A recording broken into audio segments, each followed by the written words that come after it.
மகாத்மா காந்தியை அவமதிக்கும் வகையில் 100 நாள் வேலைவாய்ப்பு திட்டத்தை பாஜக அரசு மாற்றியுள்ளது என்று சென்னை துறைமுகத்தில் நடைபெற்ற குடியரசு தின விழாவில் காங்கிரஸ் அமைப்பு சாரா தொழிலாளர்களின் தேசிய குழு உறுப்பினர் சக்தி சிவகுமார் குற்றம் சாட்டியுள்ளார்.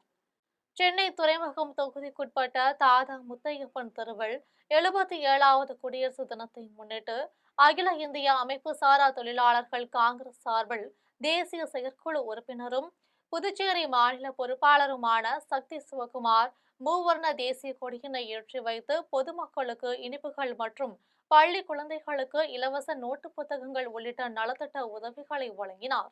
அதன் பின்னர் தேசிய செயற்குழு உறுப்பினர் சக்தி சிவகுமார் செய்தியாளர்களை சந்தித்து பேசினார். அப்போது காந்தியின் பெருமையை போற்றும் வகையில் ஒவ்வொரு ஆண்டும் சுதந்திர தினம் மற்றும் குடியரசு தினம் கொண்டாடி வருகிறோம். ஆனால் காந்தியின் பெயருக்கு களங்கம் விளைவிக்கும் வகையில் பாஜக அரசு மகாத்மா காந்தி 100 நாள் வேலை திட்டம் என்ற பெயரை புரியாத பெயராக மாற்றியுள்ளது என்றும் சக்தி சிவகுமார் தெரிவித்தார். நோட்டு புத்தகங்களும் பேனாக்களும் வழங்கி இந்த தினத்திற்கான சிறப்பை அவர்களிடத்தில் எடுத்து கூறினோம்.